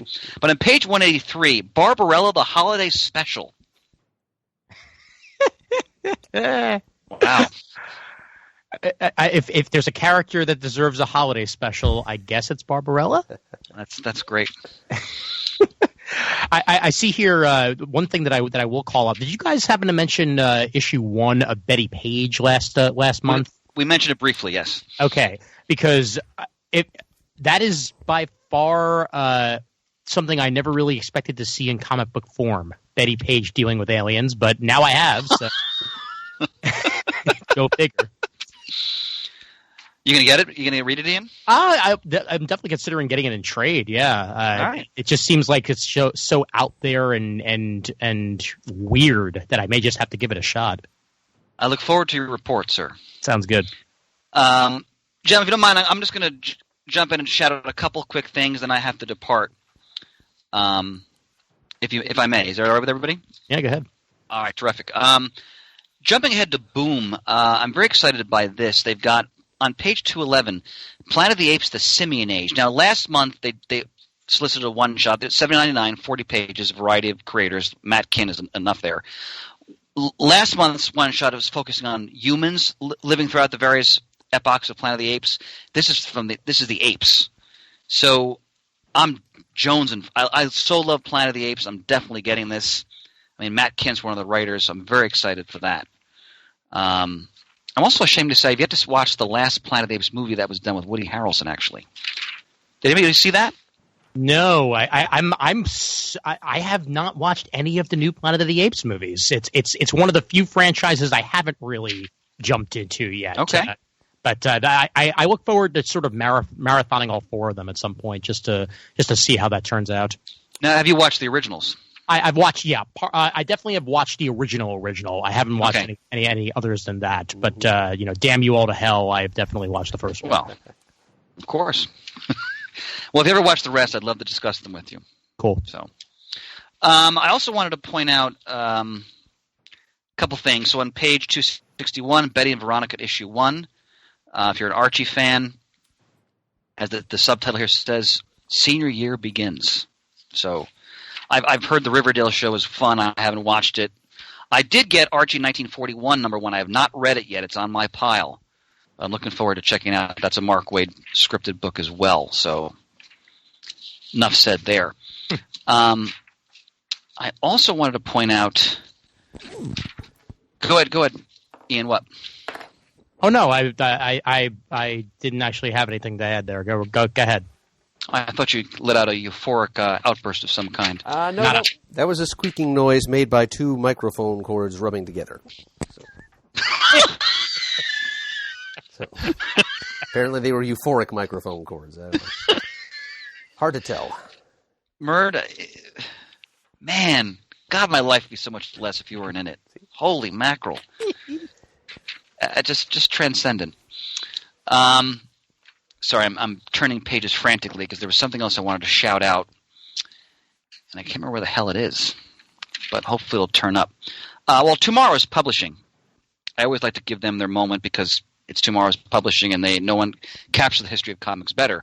Back issue 110, Make Mine Marvel issue, cover featuring Steve Enghart's lost issues of West Coast Avengers, Denny O'Neil and Carmine Infantino's Marvel work, a Mark Waid and Nocenti Daredevil Pro-to-Pro interview, British Bronze Age Marvel fandom, and Murd for you, Histories of Pizzazz magazine, Speedball, and the anthology Marvel Comics presents. And go backstage of Marvel Comic-Con 75 and 76. Immediately. Immediately. And the other thing I wanted to shout out, and I mean, obviously I'm not going to buy this because it's $1,500, but Taschen is on page 347, the Stan Lee Story Deluxe Edition hardcover. Now, we'd mentioned this a while back because we'd heard about how Roy Thomas was writing a biography of Stan Lee. Roy Thomas was writing it, so he was there. So this is the deluxe version, so I'm sure an affordable volume will come out. I'll be sure to get that. $1,500, 440 pages. And, of course, this is signed by Lee himself. 1,000 numbered copies. I've been looking. When I heard about this a year or so ago that Thomas was doing this, I was so excited that Taschen is producing it because this is the high quality hardcover books they produce. So whenever they solicit, the version that's not going to cost $1,500, I'll be picking this up immediately. I so love Roy Thomas's work, not only as a writer of comics, what he's done just to chronicle the history of comics. And I think no one is better suited to write a biography of Stan Lee than Roy Thomas. So I am jonesing for that book. And on page 371, Wally Wood, this is from Vanguard, another company that does great reprints of classic comic book material. Wally Wood, Daredevil Aces. Wally Wood writing, art, Wally Wood, and Steve Ditko. That's enough. It's various war comics that Wallywood did, including Blazing Combat. Great stuff right there. Forward by Larry Hama. Man, Ian, aren't you getting palpitations? Like this is. Well, I'm just now reading the Marvel the Untold Story. The book. Oh, it's a great book. Yeah, great book. And every single thing you're saying to me right now just makes me want to go back to reading that, and then eventually hit up the back issue that you were just mentioning, because that seems like it would be right in that wheelhouse. Indeed. All right, last thing I'm going to mention, just as a fun little shout out, because I just got it in my shipment, and they're resoliciting it in the T-shirt section. I have my Legion of Doom T-shirt, and in one small way, in a world now of chaos and polarization, I at least have my Legion of Doom T-shirt. And rising out of the swamp, it's just a moment of satisfaction, in the sartorial sense. All right, brothers, I have to depart. But Ian, thanks for coming on and helping to take us home. My pleasure. Good to talk to you for the short amount of time that I was on, and I'll talk to you soon. Oh, absolutely. And Ian, we have a top 5 we're going to do down the road that we definitely want you to participate in, so we'll keep you informed on that. Sounds good to me. And Murd, yes, you won the CGS Medal of Valor today, my friend. So that's quite all right, Chris. We'll have a medal ceremony a la, the end of A New Hope. Actually, I'm sorry, Star Wars. Thank you for that. Yes. Yeah, in the not too distant future. I'll get Shane to stand up there and do his Chewbacca impression while I get mine. And Murd, drive back to Stone Harbor safely, brother. Yep, no problem, Chris. Good night, my friends. Take care. Good night, Bye. sir. And unlike Chewbacca, Murd, you'll actually get a medal. Poor guy. I will always feel so bad for him. Like that just because he's quote unquote the dog of Star Wars, he deserved the medal just like everybody else. Flagrant speciesism is what it is. They probably sipped him a milk bone before he started up the aisle and figured that was good enough for him. Oh boy, poor fella. All right. So where were we? I think before Chris embarked on his own lightning round, we were still back under Dynamite. Okay, cool. And yes, Barbarella Holiday Special. I think I'll probably be buying that because this is, I think, the first Dynamite issue of Barbarella that's actually being produced by a European creative team. Like Jean-Marc Lofficier is an actual French comic writer, as opposed to nothing against Mike Carey, who I think is the guy who's been doing the Barbarella stories for Dynamite to this point. But yeah, this is going to be a little more authentically Bidet-ish. And it's got, France's, it's a patriotic French hero, the Guardian of the Republic, doing a guest appearance. Okay. And, something that I did not get a chance to mention while Chris was still on the line, Ian, and I feel that I can't elaborate on it any further because I want Chris to just orgasm over it at a later time. But I recently actually saw the Barbarella movie for the first time. Really? Wow. Yep, so I've got a little bit of context for this now, although I realize that the Barbarella of the Jane Fonda movie is pretty different from the Barbarella of the French comics. So I've heard. Yep. A couple of friends, Jason Daniels and his wife Sarah, were down to Stone Harbor recently, and that's one of Jason's top 3 favorite movies ever, so I was able to watch it in knowledgeable company, and now I've got a little bit of context for this Barbarella thing. So. Was it a DVD copy or a VHS? It was, in fact, DVD. It was okay. Yeah, it was given to me as a Christmas present by Matt a little while ago. So nice. He just thought this was a piece of, late '60s campiness that pastiche. I would absolutely enjoy, and sure enough. But I won't go into more detail because Chris will demand those details from me later on, and I want him to be the first to hear. Well, one thing I'll bring up in Dynamite, and I apologize for not having pages because I'm working off of DCBS's site for this, but Hack and Slash versus Chaos #1. First Hack Slash comic I've seen in a while, and this one is a crossover with the original writer Tim Seeley on writing and Rafa Labasco on art. I'm sure I've horribly mispronounced that, but it looks like it's a return to the Hack Slash universe, and I was a fan of that back in the day, and I'm happy to see more out of it. Yep, just the return of those Chaos Comics characters is what drew my eye to this. I've actually never read Hack Slash, but I know Tim Seeley's been doing it for a good long time, and crossed those characters over with a lot of different franchises and so forth. Well, not to spoil my conversation on New York Comic Con to come, but Tim Seeley does factor into that. Oh, all right. Foreshadowing. Indeed. TBC. Mm-hmm. All right. Let's see. On page 189, there's a trade collection of the recent John Layman, Joe Eisma, Charlie's Angels series. Yep. So some more female lead cheese for you there, in addition to Barbarella. I feel like there's a new movie coming, and I think there is. I don't know anything about it other than the fact that there is a new movie coming, but it's another take on Charlie's Angels to come. Right. I know that you're right, Ian, because I've heard about it too, and I remember hearing that Charlie is going to be a woman this time. So, okay, there's your verification. Were you ever a fan of the TV show Grimm? Grimm with two M's, right? Yes. Yeah, never watched it. Okay, because they're putting out an omnibus of all of the Grimm comic books that Dynamite put out, and this is, I guess, volume 1 of that omnibus. Since it's an omnibus, I assume it's got to have at least 12 to 24 issues inside of it. But it was one of my favorite shows on TV for a while. It was very much in the same vein as Buffy and Angel. And they gave good voices to each and every character on the show, and I never followed the comic side of it, but an omnibus is certainly a good way to get into that. So I see that solicited here on the Dynamite end. Might give it a shot. Was it about two brothers that hunted monsters? In a tight nutshell. No, it's actually about so every generation has a quote-unquote hunter known as a Grimm, and it factors in a whole bunch of different old fairy tale creatures from many different parts of the world, and he's the only one who can see them when they're not actually revealing their true face. Like, he can see behind them, and at the same time he's also working as a member of the Portland PD. So basically, all of these supernatural cases happening in Portland PD, he has to try to balance his Portland job and his life as a Grimm all at the same time.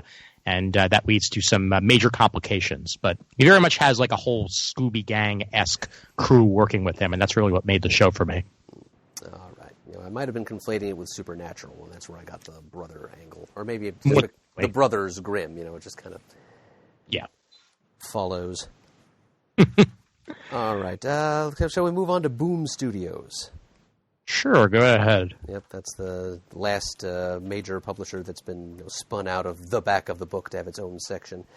Let's see. There's another Grant Morrison, Dan Mora, Klaus project in the offing here on page 202. It appears to be a one-shot, 48 pages. Klaus and the Crying Snowman, #1. And these things just do appear to me to be getting a little bit campier as they go along, but it's 50% off at dcbservice.com, and it's got Klaus teaming up with a character who sounds an awful lot like Jack Frost from the Michael Keaton movie of the same name. Yeah, probably more that than the classic Frosty the Snowman. And on the facing page, there are hardcover collections of the other two Klaus projects that Grant Morrison and Dan Mora have done. I'm still waiting for them to come out with a paperback of one or the other, because until they do, I'm not biting. Well, I see here they're actually Boom's actually releasing an original graphic novel called Feathers, which certainly has an intriguing cover to me that I see probably a couple pages before what you're on right now, Murd. But it's the debut graphic novel from the 2015 Russ Manning Promising Newcomer Award winner Jorge Corona. Born covered in black feathers, abandoned as a baby in the slums of the maze, Poe has lived his entire 11-year-old life hidden away until he meets Bianca, an overprotective girl from the wealthy city beyond the wall. As danger looms on all sides, a friendship grows between the city girl and the boy covered in feathers, a friendship that may just be enough to bring Bianca home and lead Poe to his destiny. All right. Yeah, that's on page 217 for those of you following along on paper. And I think I remember this actually. I think it says it won Russ Manning Promising Newcomer Award for 2015. I think this might have been published by Dark Horse originally. You may be right. Yeah. Yep, but now it's got a new home at Boom. Indeed. There's one thing that I kind of threw into my cart on impulse on page 206 and 207, a 5-issue miniseries called Wizard Beach. It might just be because I'm still at Stone Harbor right now, and it's October. The beach season is kind of winding down, and I'm just like grains of sand through the hourglass, and I'm just kind of clinging to the last few warm days I have down there. And here we have this kind of story of adventure and might and magic, and with a beach bum element thrown in. And I think that's kind of cool and funny. I like the art sample we're seeing here. So I think I'll probably end up buying Wizard Beach. Yeah, why not? You basically figured out what I'm doing later today, which is probably just taking a walk down to Coney Island and walking the boardwalk a little bit before I head to bed, because it's about damn time I take in the last of the 70-degree weather while it's here. Mm-hmm. Sounds like a perfect way to spend a Tuesday evening to me. Indeed. Let's see. Oh, yeah, and the last thing in the Boom section of the catalog on page 225 is a new softcover Garfield graphic novel entitled Homecoming, written by Scott Nickel, illustrated by Shelley Paroline and Braden Lamb, who I think have done some of Boom's Adventure Time comics. And it's about Garfield becoming dissatisfied with his life at John's house and going abroad to try and find living conditions that better suit his chosen lifestyle. And 112 pages worth of that. All right. I was a huge fan of the Garfield animated series when I was a kid, so this might be up my alley. Is this the Garfield and Friends one that was on? Yes. Yep, I'm with you, Harry, and I very much enjoyed that show too. We had two house U.S. Acres as well. Right, Orson the Pig and Wade the Duck and so forth. Yep. We had two house cats in my childhood, and they always seemed to turn up and sit on my mother's lap as we sat on the sofa watching Garfield and Friends together. I'm pretty sure one of them developed a crush on Garfield. She was tiger-striped and overweight herself. Match made in heaven. All right. Are we ready for the rest of the book? Sure. All right. The rest of the book, does that entail IDW, or is IDW earlier? IDW was earlier. Earlier. Got it. Okay, I'll go to the others on DCBS, because I have a feeling that's where everything else is. Seems all right. Cool. Now, was there anything from IDW you wanted to mention, Ian? Nothing offhand. Most of my IDW stuff was actually related to Boom, just because I know that Boom is now taking over Buffy and Angel after years of them being with Dark Horse, and I know IDW now has, still has the Star Trek stuff, but there was a book announced at New York Comic Con that I'm looking forward to that was not solicited yet, which is a 4-way crossover between the Star Trek franchises. That I very much look forward to being solicited, because I will give that a shot, because you got Voyager, Deep Space Nine, Original, and Next Generation all teaming up in a book. Sold. One of those massively multi-franchise mashups that IDW has become so famous for. Indeed. And where you want to start off? Yeah, well, I'm just kind of flipping pages here. One thing I'd marked under Albatross Funny Books, on page 250. We've also got a few books from Ahoy Comics, and I want to give a further shout-out to The Wrong Earth by Tom Pyre and Jamal Eigel. I just got my hands on the first issue of that. That is tremendous fun. It's a parallel Earth story in which what is pretty clearly an Adam West, campy 60s take on a dark vigilante-type superhero, Dragonfly Man, is thrust across the dimensional barrier and switches places with his gritty 80s Batman Year One counterpart, the Dragonfly, and the two of them have to learn to survive in each other's worlds, each other's milieu, and how they adapt is kind of the source of the drama. So I do recommend The Wrong Earth. And right next to that, under Albatross Funny Books, from Eric Powell's company, is a new series called Mega Ghost, which is the story of a young magician named Martin Magus, who is able to summon Mega Ghost, which is basically a giant ghost robot that he can summon forth via some kind of... I think he has a magic ring or something that he can cause this Mega Ghost to come forth and punch things at will. It's a 5-issue miniseries. It just sounds loopy enough to be fun. Well, if it is a magic ring, then I immediately think of that Thing cartoon from back in the day with Thing Ring, do your thing. Yeah. Yes, good stuff. I actually have that series on DVD. Nice. I don't think it was ever actually released on DVD, but I have it on DVD. Shh. Very cool. Yeah, I'm looking at Black Mask Comics, and they have a comic called Black AF Devils Die. I believe this is part of the same Black universe as the Black comic that Jamal Igle did work on previously. This is a new miniseries branching out from there when a new drug hits the streets.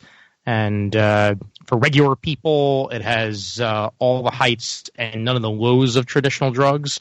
But I believe for superpowered people, it basically is almost like heroin. So it's like once you have it, you need more of it. So that's looks interesting enough. And the writer is Vita Ayala, and the artist is Liana Congas. Both of which I have never heard of before, but the cover sure does look cool, and I did enjoy Black, the main series, so I may very well give Devil's Die a shot. Yep, and you are indeed correct that this is part of the same universe as that earlier Jamal Igle drawn miniseries, but this time female lead character and what I'm guessing is a female creative team. So, nice, very nice. No, certainly. Yeah, there's actually a new Devil's Due comic. Was not expecting that.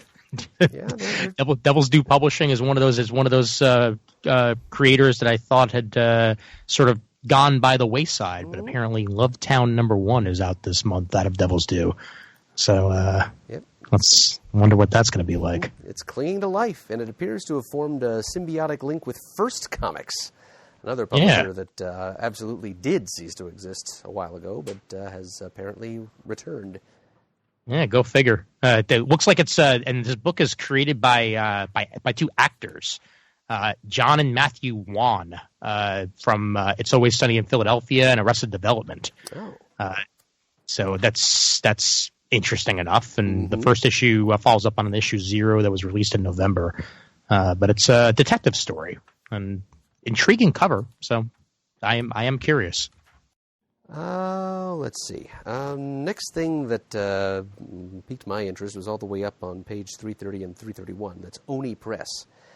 And it's an original graphic novel called Long Road to Liquor City. 160 pages, a cover price of about $20. And, similar to the Rock Candy Mountain series that came out from Image not too long ago. This is kind of a Great Depression-era tale of rail-riding hobos and their wacky, oh brother, where art thou style misadventures. Created by someone named Macon Blair, who apparently is a filmmaker who wrote and directed a Netflix original film called I Don't Feel at Home in This World Anymore. You've seen it? I have, actually, yeah. Yeah, it's actually quite good. Yeah, I'm automatically interested just based on the title alone. What is that movie about, Ian? Let me know. Well, let me bring up the remembrance of it to make sure that I'm thinking of the same thing. So it's about a depressed woman who's burglarized, and she goes ahead and decides to track down the thieves who tried to burglarize her. It came out in 2017, and it featured Melanie Linsky, who may be a name you're familiar with, but she's been all over the place for years now. I think she's been acting since she was a kid, basically. And I think it was an independent movie that was then picked up by Netflix, if I remember correctly. but I definitely remember hearing about it for a while. And would oh yeah, Elijah Wood's in it. That's the other reason why I know it. There we go. Okay, because that immediately I see the poster here and I'm like, right, Elijah Wood's in that one, and I follow his career pretty closely. So it's worth checking out. It's definitely the more avant-garde type of movie. Like it's not like at all straightforward in the way that it's produced, but good stuff. It's about a woman who was a victim of burglary who is trying to obtain closure for herself by tracking down the burglar. That's what you said? Yep. Basically, yeah. Yeah, it's not what I was hoping it was going to be about. That was going to be more about the sense of alienation and anomie that one might feel in a constantly changing world, but it's more about, PTSD or survivor syndrome or something. Yeah. Still sounds interesting, just not as interesting as, my first thought. But anyway, this Macon Blair apparently was the writer and director of that movie, and now he's done this graphic novel, which is, quote, an adventure about two drifters searching for the mythic Liquor City in this stylized setting of 1930s America. And Joe Flood does the art. All righty. I actually wanted to mention a manga real quick. It's only sort of a manga, and it's one that I picked up at New York Comic Con. That's being released by Kodansha this month.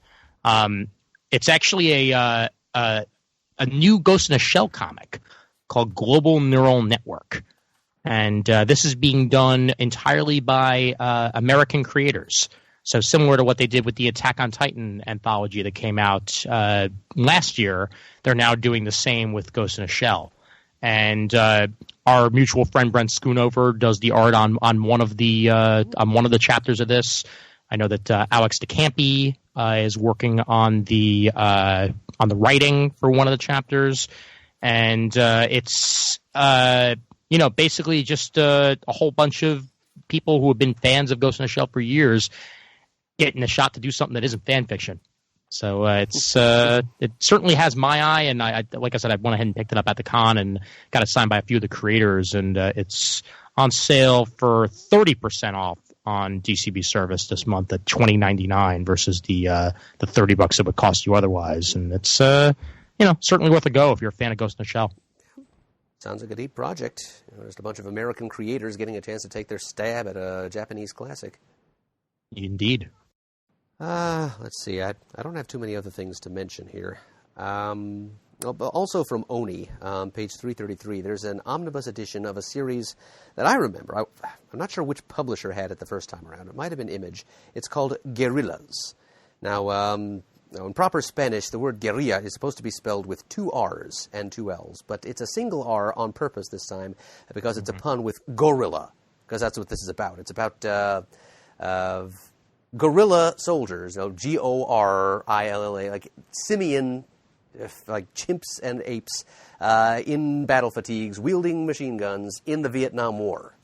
This was a series. It ran for a number of issues, and now there's an omnibus edition of it coming out through Oni Press, 744 pages, $40, and it's got apes in it, and I'm pretty sure that Jamie D championed this, as he did anything that involved apes. Oh, obviously. While he was still with us, and so I know that this would have his seal of approval in this new edition. Oh, that sounds amazing. I am completely down with that. And I have been a fan of ape comics probably since JL Ape when I was a kid. Oh, yeah. It's hard for me not to at least give those a shot.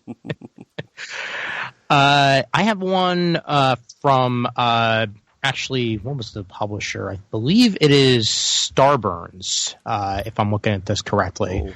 So that's wherever that's listed. 346. There we go. Thank you. Starburns Industries, basically Dan Harmon's co-company with Mr. Starburns himself from Community. Phantasmagoria Holiday Special 2018. It's a horror anthology inspired by folk tales from Mexico and the American Southwest. So certainly not your traditional holiday special, and I don't really know that too much about Mexican and American Southwest folk tales. So this has me intrigued. I I'd want to give it a shot. It certainly looks cool from the cover, with like very much old school horror cover going on for it. So give it a go. Yeah, I mean, they may need to stretch a little bit to connect Christmas to some of these Mexican legends they're talking about. Yeah. But still, good if you feel like a little horror and like a little Tex-Mex mixed in with your Christmas stories, sure. That's why they call it a holiday special. It could be any holiday you want it to be. Including Navidad. Yeah. Indeed. Yep. Actually, I just got in my last DCBS shipment the first issue, the first regular non-holiday issue of Phantasmagoria. I haven't had a chance to look at it yet, but it's there. Well, let me know what you think. And speaking of Christmas content, I think this is going to be the last thing I'm going to mention here. On page 371, this is under Vanguard Productions, right above that Wally Wood Daredevil Aces book that Chris mentioned a while ago. Vanguard Productions is also producing the Wally Wood Christmas book. It's 32 pages underneath a hardcover. It's an art book. It's a collection of not only Christmas-themed cartoons and comic strips that Wally Wood did, but also some art that he produced for personal Christmas cards that he sent to family and friends. So wow, that's awesome. Yeah, he's not a creator you often associate with the warm feelings of the holidays, but here's 32 pages worth of content that indicate otherwise. Show the more festive side of Wally Wood, I guess. Definitely, yeah. Well, glad that they were able to get a hold of that art. Yep, it's got to be pretty rare stuff. I see Titan Comics is doing a Road to the 13th Doctor comic with James Peaty on writing and Yolanda Zanfardino on the art. This is a San Diego Comic-Con variant, so it's highly possible this may have already been solicited, but I'm going off of the DCBS site here. But looks like it's going to involve David Tennant's Doctor, the 10th, and somehow tie itself into the 13th in some way. So curious as to exactly how they're going to pull that off. Have not watched the first episode of Doctor Who yet, by the way, if anybody was wondering. I haven't watched my first episode of Doctor Who yet. Yeah, seriously, I'm still pretty much limited to half an episode of a Tom Baker serial I saw at a friend's house on a Saturday afternoon 30 years ago. Oh, boy. Well, you'll get to it someday. Yeah. Yeah. Do I see right here that there's a new Tank Girl series? Yes, you do. In the catalog, it's on page 352. They claim it's an ongoing series, but I guess it's being broken down into arcs or like mini-series within the ongoing series. It's called Action Alley by Alan Martin and Brett Parson. Tank Girl's first ongoing in 30 years. Wow. Time flies when you're driving tanks. And it flies just as fast when you're paying no attention to people who are driving tanks. Yeah, it's I mean, I'm happy to see a character like Tank Girl coming back. I mean, she was definitely prevalent, years prior, and I've seen that movie randomly on IFC a couple times. So hopefully this will be as good as previous comics. And I have quote unquote shot my bolt. Well, then I guess we've got two empty bolts lying on the floor side by side there, Ian, because I too have finished. Well, how about I tell you a little bit about my New York Comic Con experience? Be happy to hear it, Ian. All right. So was there all 4 days this year. This was my first time with a industry badge, so I didn't have to worry about keeping track of 4 badges at once since they don't do 4 days anymore. Did not go to the Anime Fest because this was the first year that New York Comic Con actually had an Anime Fest running at the same time as New York Comic Con at a separate location. Pier 94 or 95, I forget which one, held the Anime Fest, and then all the way across town at the Javits was the usual New York Comic Con. 20 an extra $20. You had to pay to get in unless you were press or industry. And I never really made it over there. A friend of mine did, said that it was well attended. And I don't believe you needed a New York Comic Con badge to get an Anime Fest badge. So if you wanted to just do that, you could, which was nice of them, I guess. But it would have been nicer if they'd kept the two occasions closer together. I agree with you, or just simply just had it be another day, because splitting loyalties I'm never a fan of. Forcing people to choose between fandoms. It was nicer when they were all together in one building. I get that New York Comic Con is such a growing concern. They're trying to give it as much space as possible, but surely they could have found a venue a little bit closer than that for the Anime Fest. Yeah. I agree with you, Murd. It would have been a half hour via public transit just to get there. Add to insult to injury that the 7 train was not running this weekend, so anybody attempting to go to the Javits had to hoof it all the way from 7th Avenue or take a shuttle bus. So that was also fun, and that's all I'll say about New York Transit, because anybody not in New York does not give a damn. But what I will say is that it did definitely seem to divert the amount of people who were at the Javits at once, which I appreciated. It felt like it was a little less crazy this year. Whether that was actually the case or just in my head, I may never know. But the aisles didn't feel nearly as choked. Artist Alley especially didn't really seem to experience that, and I had a very good time. You would have definitely appreciated the panel that I went to on Thursday, and was easily the best panel that I went to all weekend. It was a special panel in which Jamal Igle, Jerry Ordway, Terry Moore, and Terry Moore just wound up drawing off of a Tim Seeley script, a full page of art on the spot, with Sean Chen as the quote unquote moderator. So you had 3 amazing artists giving their own take on a book that, mind you, Mike Norton draws regularly. So you got to see, like, sort of like at the end they showed you what Mike's final page was. But this was the Visual Storytelling for Comic Creators panel, run by Buddy Scalera of Comic Book School. Yes. And it was very much a play-by-play on comics and how they're drawn, and it was really well done. I thoroughly enjoyed it and would definitely go to it next year. Nice to see Jamal as well. Yeah. Do you think they would Do you think they would use the same group of creators for this next time? I feel like they definitely do tend to get the same general creators. Like Jamal, I think, does this pretty much every year, if memory serves. I'm not sure if they're going to get Terry Moore next year, but Jerry Ordway, I mean, certainly seemed like he'd done this before. And when Terry was done drawing, everybody else did breakdowns. His page was basically a full completed page in the hour that he was allotted to him. It was crazy. It was.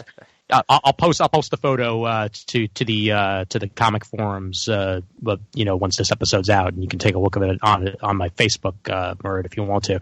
But it's crazy just how much he got done in a half hour's time. It was stunning. Friday went to the Batman the Animated Series panel. They're re-releasing that on Blu-ray. And this was basically what that panel was about. Got to ask a question to Bruce Timm as to which of the redesigns he preferred from when they redesigned it from Fox over to WB. And he said the Scarecrow was his favorite, and he felt like he never really got the Joker right. Well, yeah. Took away his lips, took away like part of his color scheme. Yeah, I would agree that did not turn out all that well. Honestly, I would have said the Scarecrow didn't turn out that well either. But well, that's just me, and I'm not Bruce Timm. Well, he did mention that he felt like the best Joker he actually designed was for Return of the Joker, and that's when they brought the lips back. Ah, right. And then Justice League, I think, had the same design. But yeah, so for that, they wound up giving me a statue for free. And a Batgirl statue autographed by Tara Strong, I believe? Yes, indeed. And I basically had a smile on my face for the rest of the weekend because that was completely unexpected and highly appreciative. And I couldn't be happier. As someone pointed out on my Facebook, but Tara Strong wasn't even that Batgirl. I'm like, who cares? It's close enough. I would take an autograph from Tara Strong any way I could get it, which is why I'm glad I actually do have one. It's left over from San Diego 2008. Nice. The 10th anniversary of the Powerpuff Girls. So I got her, I got Kathy Cavadini, I got E.G. Daily, the whole cast pretty much. Very cool. But it is not on a Batgirl statue that was handed to me by Bruce Timm, though. So you still win. Yeah. Hey, either way, we both win. We both got to get some autograph action. Mm-hmm. Ran into Dave Dwanch and talked to him for an hour and a half, and it was nice to catch up with him. Hadn't seen him in a while. Raph was roaming the floor as usual and charming every single human that he touched. Like at one point, he just sat down at the table and people just kept going up to him and being like, "Oh, hey Raph, oh hey Raph, hey Raph," because everybody knows the Raphael Suhu. Mm-hmm. He is the Kevin Bacon of comics. If you sit him in a room long enough, everyone will relate themselves to him. It totally happens. Spent some time with the 11 O'Clock Comics guys, Jason Wood, David Price, and Vince over at a bar at one point, and had a very nice time doing that. Went to the Venture Brothers panel, and you'll get a kick out of this, Murd. At the Venture Brothers panel, a giant Fudgy the Whale came out and presented Jackson Public and Doc Hammer with a Brock Sampson Carvel cake. They're currently doing I don't know if they're still currently doing it as this airs, but they were doing a contest where you could call a phone number and give your information and your address, and they would deliver you a Fudgy the Whale cake done in the style of the Venture Brothers character, and this was part of that promotion. All you had to do is just call the number and leave the message, and they just select someone at random at the end of each day? Yeah, basically. That's the way that they made it roll. And Fudgy was only slightly creepy. It was not exactly expected to see a giant Fudgy the Whale on stage at a Venture Brothers panel, but anything goes at a Venture Brothers panel. Anything goes. That's the impression I've gotten from listening to various commentary tracks. Never actually attended one in person. But see, these are the things that I miss by not watching Venture Brothers Season 7 as it airs. But I've missed the entire thing. I'm pretty much just waiting for the DVD now. Yeah, I'm about 4 behind, but I have access to the Cartoon Network app, so I'm hopefully going to catch up on the Adult Swim version of that sometime soon. And you ever watch the show Drunk History? Yes, I have. Okay, we went to the Drunk History panel on Saturday, and that was hilarious, mainly because they had Taran Killam, formerly of SNL. They had, and my memory is going to escape me on the names of the rest, but the creator of Drunk History himself, and they also had one of the writers on it who also writes for Seth Meyers' show, and they also had another one of the regulars on there. But we got to see a bunch of clips from the upcoming Are You Afraid of the Drunk Halloween special. And they had a full opening recreating Are You Afraid of the Dark at the beginning. I loved it. You couldn't have made me any happier there. And the drunk story they were telling was the story of Mary Shelley and how she created Frankenstein. So perfect. Yep. Right on target there. A bunch of the clips we saw may very well be changed by the time they air, but that's mainly what we had to experience. And other than that, it was a typical New York Comic Con. It's one of those shows that I love year in and year out, and it doesn't matter how crowded it is, I still find a way to have a good time. Yeah, it is your hometown show, and it's already one of the biggest in the nation. Yes, indeed. Yep. And just going to get bigger and bigger as long as New York allows them to. Yep. Well, the ouster of the Anime Fest, as objectionable though that is, it does give them the opportunity to get that much bigger. Yeah. As many people pointed out, one of the reasons they're probably even doing Anime Fest is because Anime NYC has become a thing, and that's not run by Reed, and that's happening in like 3 weeks. So they wanted to cut into their profit margin a little bit. It's a bummer. Yeah, and I'm sorry that there was so little CGS content up there. I mean, I don't think there was anybody from RQ for you to hang out with up there this weekend. Yeah, no, I was wondering if Pants had made his way up there or not, but I guess not. But it was still nice to, it's nice to catch up with a bunch of people, who are CGS adjacent. Julian Lytle was tabling there as well. And got to talk to him for a while, and that's always fun. And yeah, it's one of those things where year in, year out, people will attend or not attend, and that just means next year you have a chance of running into them. With any luck. Yep. Who knows? All right. Stone Harbor permitting. Yeah, it's actually fairly easy to get up there from Stone Harbor. It's just, I think I'm pretty much done with that convention. It's gotten too big for me. It's started to give me nervous fits. Well, I'd say either Thursday or Friday, if you were to go, would be the day. Yeah, I would agree with that. Yeah. Saturday's crazy for its own reason, and Sunday is family day, so there's a whole bunch of kiddies running around and a whole bunch of parents running around with them. Yeah. So, yeah, Thursday sounds good. I mean, I know that's not when the most interesting activities and exhibitions are taking place, but it's, like you said, fewer people. Oh yeah, and again, that's when the panel was that I went to that I loved so much with Jamal on it. So that you're always bound to have something that'll catch your eye, whichever day you happen to be there. Right. So, yep, maybe some other year Thursday will be when Murd takes Manhattan again. Yeah, if I don't drag you there before then. Well, yes, which is certainly an eminent possibility. I mean, there's still that Wicked outing on the table. Yes, indeed. Yeah, I gotta figure out a good day that works for both of us. Yeah, at this point, we might need to wait until like early next year, but we can. That's fine. Make it happen. Wicked doesn't seem to be going anywhere. I was just going to say, Wicked is definitely not going anywhere. It's one of those Broadway stalwarts, along with The Lion King and the Phantom of the Opera. It's sort of entrenched in that theater at this point. You might say it's evergreen. That's a little alphabet joke there. I am sorry that I didn't get to see SpongeBob SquarePants the musical, though, because that. I saw that right before it closed, and it was a really good time. I was surprised. I thought I'd be leaving there thinking that it was too silly, and that really wasn't the case. It got the job done. Yep, they made it to entertain the grown-ups too. I mean, it had Katie Cook. She was actually thinking of flying all the way across the country after San Diego just to see that show again.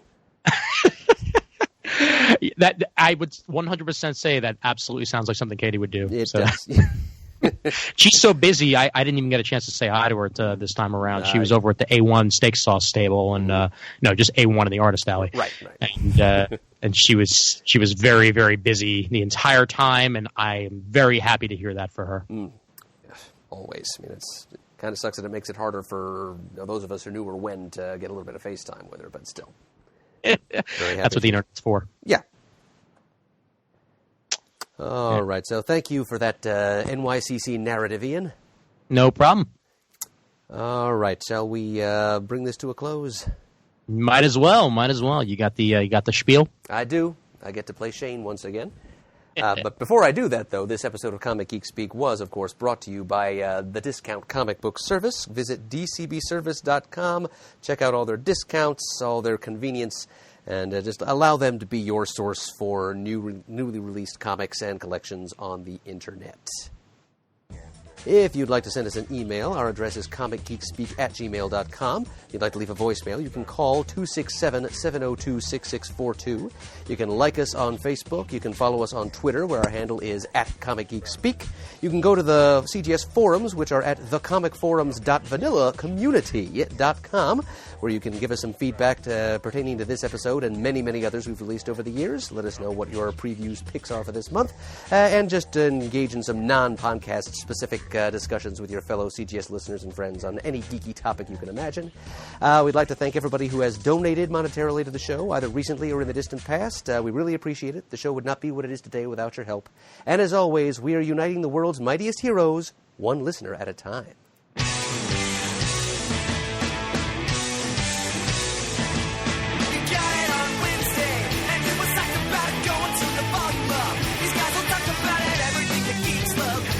Laser beams, opinions like the seasons on everything you read in comics, movies, games, toys, artists, Comic Geek Speak, Comic Geek Speak, Comic Geek Speak, Comic Geek Speak, Comic Geek Speak.